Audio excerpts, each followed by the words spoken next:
Kita masuk ke menjadi pemimpin yang baik. Nah, menjadi pemimpin yang baik. Kemarin sudah disampaikan materi kepemimpinan dan saya yakin sudah disampaikan arti dari kepemimpinan itu apa. Ya, arti dari kepemimpinan itu apa. Nah, sekarang saya mau nanya, siapa yang bisa jawab, apa perbedaan pemimpin dan kepemimpinan? Udah atau belum dibahas kemarin? Ada? Silakan. Ada yang mau jawab? Di kursi aja, nggak apa-apa ya? Di kursi aja. Ada yang mau jawab? Apa beda pemimpin dan kepemimpinan? Waduh, kemarin sudah materinya katanya ya. Pemimpin adalah, ya nggak apa-apa, keroyokan aja. Pemimpin adalah, iya biasanya kalau keroyokan wani pandir ya. Pemimpin adalah, iya, kepemimpinan adalah, kepemimpinan adalah yang kemarin aja, yang dipelajari kemarin aja. Kepemimpinan adalah, pemimpin itu orangnya, kepemimpinan itu, iya, prosesnya ya. Ya, pemimpin itu orangnya, individu ya. Kepemimpinan itu adalah prosesnya ya, proses memengaruhi orang lain, menggerakkan orang lain untuk mau bekerja sama dalam mencapai tujuan. Itu kepemimpinan. Jadi pemimpin orangnya, kepemimpinan adalah prosesnya. Nah, sekarang ada pertanyaan lanjutan. Siapa pemimpin di dalam organisasi ini? Kenapa jadi ngalih menjawab nih? Siapa pemimpin di dalam organisasi ini? Ketua. Hari ini kita semua yang hadir di sini, siapa pemimpinnya? Siapa pemimpinnya? Saya. Saya pemimpinnya. Yakin? Saya juga disuruh hari ini ngisi materi ya. Itu ketua kemarin bagian humas mau hubungi saya, Kak bisa nggak ngisi materi ini gitu ya, berdasarkan rapat ini katanya kan. Ayo, siapa? Siapa pemimpinnya? Panitia. Siapa pemimpinnya? Siapa pemimpinnya? Waduh. Iya. Kullukum ra'in wa kullukum mas'ulun an ra'iyatihi. Setiap kamu adalah pemimpin dan setiap pemimpin akan dimintai pertanggungjawaban atas kepemimpinannya kan? Atas apa yang dipimpinnya. Artinya ya, kita semua adalah pemimpin. Hari ini yang hadir di sini, di dalam organisasi ini, semua harus bisa jadi pemimpin. Jangan hanya bisa menjadi pemimpin ketika menjadi ketua saja. Ketika kalian jadi anggota, berarti nggak perlu jadi pemimpin. Nggak seperti itu kan ya? Artinya dimanapun posisi kita, sebagai ketua kah, sekretaris kah, bendahara kah, di dalam kepala bidang, atau sebagai anggota, kita semua harus menjadi pemimpin. Iya, sekurang-kurangnya kita menjadi pemimpin atas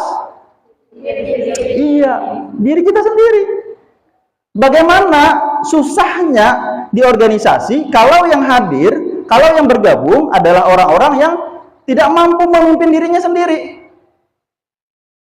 Ya ribet kan ya? Bagaimana orang yang ada dalam organisasi tidak mampu memimpin dirinya sendiri? Bagaimana dia bisa memimpin organisasi nantinya, membawa manfaat besar kepada organisasi nantinya, sedangkan dia memimpin dirinya sendiri saja tidak bisa. Iya. Mimpin diri sendiri misalnya contoh gitu ya. Dia menginstruksikan kepada dirinya pagi ini atau subuh tadi itu bangun jam 4:30. Instruksi waktu malam tuh. Diri menginstruksikan kepada diri sendiri bahwa harus bangun jam 4:30. Ternyata bangunnya jam, kenapa jujur benar gantian sih? Maksudnya saya mengharapkannya ternyata bangunnya jam 4:30 Kak. Nah, harusnya seperti itu kan ya. Jadi saya bahagia kan ya. Ternyata bangunnya jam 6 kan. Iya, itu artinya apa ya? Ketidakmampuan misalnya kan ya seperti itu. Ya itu saya yakin pian kadang itu kan ya. Itu contoh di luar aja. Jadi 4:30 menginstruksikan diri, ternyata bangunnya jam 6, berarti gagal dalam memimpin diri sendiri gitu kan ya, gagal. Terus lagi misalnya ada yang apa? Dia mau aktif di dalam organisasi, memberi dalam organisasi ya. Tapi ke dalam dirinya, dalam bentuk penampilan, misalnya kan ya, dia belum bisa juga memimpin. Iya. Misalnya ya, penampilan seorang mahasiswa, ya jelas harus rapi ya kan ya. Nah ternyata dia ketika ke kampus misalnya pakai baju kaos gitu ya, pakai sendal misalnya nih kan, berarti dia nggak bisa mimpin dirinya. Ya, ketika masuk ke kampus malah pakaiannya bukan pakaian ngampus kan ya. Karena sore-sore atau malam inya ke sungai hendak mengunjung soalnya bersepatu. Iya, terus lagi pakai kemeja, buku piahira nggak pulang misalnya kan, munjun gitu kan. Nah ini kan bukti bahwa seseorang yang tidak mampu menempatkan dirinya pada tempatnya, tidak mampu memimpin dirinya untuk berpakaian sebagaimana mestinya sesuai dengan situasi dan kondisi yang dihadapinya, gitu kan ya. Nah itu kemampuan memimpin diri sendiri. Kita semua harus punya itu. Kita semua harus punya itu ya. Nah jadi semua adalah pemimpin bagi dirinya sendiri. Semua adalah pemimpin dalam bidang dan tugas yang diembannya ya. Nah, kepemimpinan mampu memengaruhi, menggerakkan orang lain untuk mau bekerja sama dalam mencapai tujuan. Artinya, semuanya harus memiliki keterampilan ini. Keterampilan untuk memengaruhi, menggerakkan orang lain untuk mau bekerja sama dalam mencapai tujuan. Ketika ada kawan yang malas misalnya hadir rapat atau hadir kegiatan, tidak mau berkontribusi, apakah kita hanya menunggu ketua saja yang nantinya berkomunikasi kepada dia supaya dia bersemangat lagi untuk ikut rapat, ikut kegiatan? Enggak kan ya? Siapa yang bertanggung jawab memimpin dia? Siapa? Ya kita kan ya. Kita yang harus bertanggung jawab memimpin dia supaya dia tidak malas lagi. Dengan cara apa ya? Dengan cara memotivasinya, dengan cara memberikan keteladanan, dengan menginspirasi, memengaruhinya dan lain sebagainya, supaya dia mau untuk berorganisasi atau memberikan kontribusinya dalam organisasi, tidak malas lagi gitu kan ya. Itu tanggung jawab kita semua sebagai pemimpin. Tadi kita tanggung jawab kepada diri kita sendiri sebagai pemimpin, sekarang kita memimpin teman kita. Jangan langsung berpikir memimpin organisasi. Iya, memimpin diri sendiri dulu, baru lanjut memimpin orang lain, baru lanjut memimpin organisasi. Seorang yang mampu memimpin organisasi harus mampu dulu memimpin orang lain. Ini ading kada hakun makan, kada kawa dipengaruhi. Makan ding, enggak jernya. Udah hai bangun pengen kada makan kada ai. Wah, ini kan berarti kada mampu memimpin ading.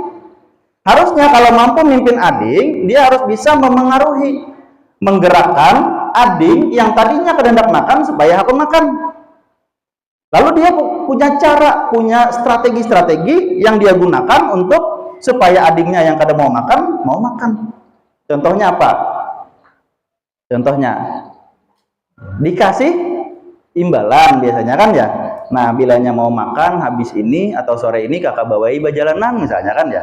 Itu salah satu cara untuk dia semangat untuk makan gitu kan. Ya, atau misalnya, wih, kalau kada makan pian sakit gitu kan ya. Kalau pian sakit kena kayak apa? Perutnya sakit, badannya kurus dan lain sebagainya. Nah, ini dalam bentuk apa? Dalam bentuk ancaman sebenarnya gitu ya. Jadi kada perlu lawan ading tikem kada makan kada usah gitu kan. Ya, kita beri gambaran dalam bentuk ancaman tadi. Bilanya kada makan kena kurus pian, kena pian garing, bila pian garing kena ini. Nah kan ya. Ada ancaman tersendiri ya, akhirnya dia mau makan, itu juga ada caranya kan ya. Jadi selain cara memberi imbalan, ada ancaman. Di sisi lain ada juga yang berupa pujian. Wih hebat nih, siapa yang mau makan hebat gitu kan ya. Dia sudah mau makan, terus kita tepuk tangan. Wih keren makan gitu. Akhirnya dia termotivasi untuk makan dan membuka mulutnya lagi untuk suapan-suapan selanjutnya.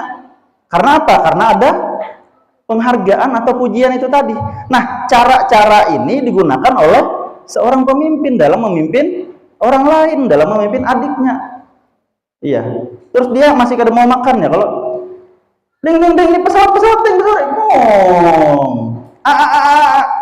jadi kan? Iya. Berlaku seperti anak-anak. Iya. Ading umur 3 tahun nang menyuapi nang kayak umur 3 tahun juga ya kalau. Itu apa artinya? Beradaptasi. Seorang pemimpin harus mampu beradaptasi supaya bisa menjadi orang yang dekat dengan yang dipimpinnya. Ya enggak? Bagaimana bisa ini calon-calon guru misalnya yang jurusan PAI bisa ngajar DTK kalau kada jadi kekanakan? Itu kada dikatujui bubuhan kekanakan TK. Ibunya mana perangutan, cuek, kada bisa apa gitu ya, dibanding ibu yang datang, ih datang sudah, gitu ya. Iya. Jadi anak-anak gitu kan. Nah, itu disenangi oleh anak-anak. Kenapa? Karena mampu beradaptasi supaya menjadi orang yang dekat bagi orang yang dipimpinnya. Nah, begitu juga dalam organisasi. Jangan menghadapi orang per orang itu sama. Karena setiap orang diciptakan berbeda, secara karakter juga berbeda. Iya. Sehingga beda-beda juga. Kayak orang Maunjun tuh. Ya kalau Maunjun Sanggi lain umpannya. Ya kalau Maunjun Papuyu lain pulang umpannya. Ya kalau kadang-kadang disamakan ya kalau. Nah, artinya apa? Ada orang yang begini karakternya, berarti begini cara menghadapinya. Begini karakternya, begini cara menghadapinya. Ini ada orangnya serius, kadang ketujuh bergaya, sedikit aja terselapan dirinya tersinggung gitu kan. Itu jangan hendak bergaya-gaya di depannya. Apalagi sampai mengeluarkan kata-kata yang bisa membuat dia tersinggung. Oh, ini ada orangnya penggaya, dasar ketujuh gitu kan. Terus lagi ada pelanggapan dan lain sebagainya. Oh, bisa di sini kita bergayaan ya kalau lah. Nah, jadi ke kawan-kawan kita jangan sampai menghadapi satu orang dengan yang lainnya itu sama. Karena setiap manusia diciptakan berbeda-beda secara karakter. Ya, kalau sama susah. Ya, misalnya kan sebagai seorang dosen gitu ya. Saya menilai keaktifan mahasiswa biasanya bukan dari yang banyak nanya atau yang banyak bicara. Padahal konteks aktif itu biasanya dimaknai siapa yang rancak bepandir ya kok. Ya. Itu boleh. Nah, tapi ya kita menyadari mahasiswa itu tidak semuanya bisa bepandir. Banyak aja yang idenya cerdas, luar biasa, tapi dia nggak bisa bicara, maksudnya tidak bisa mengungkapkan dalam kata-kata.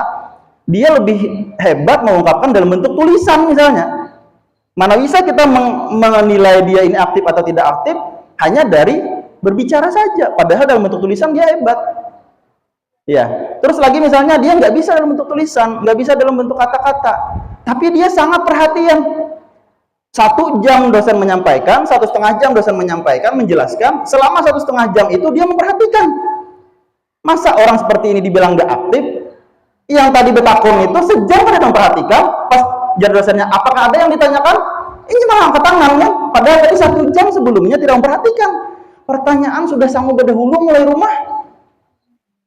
Masa itu kita katakan aktif gitu kan ya? Nggak bisa kan ya?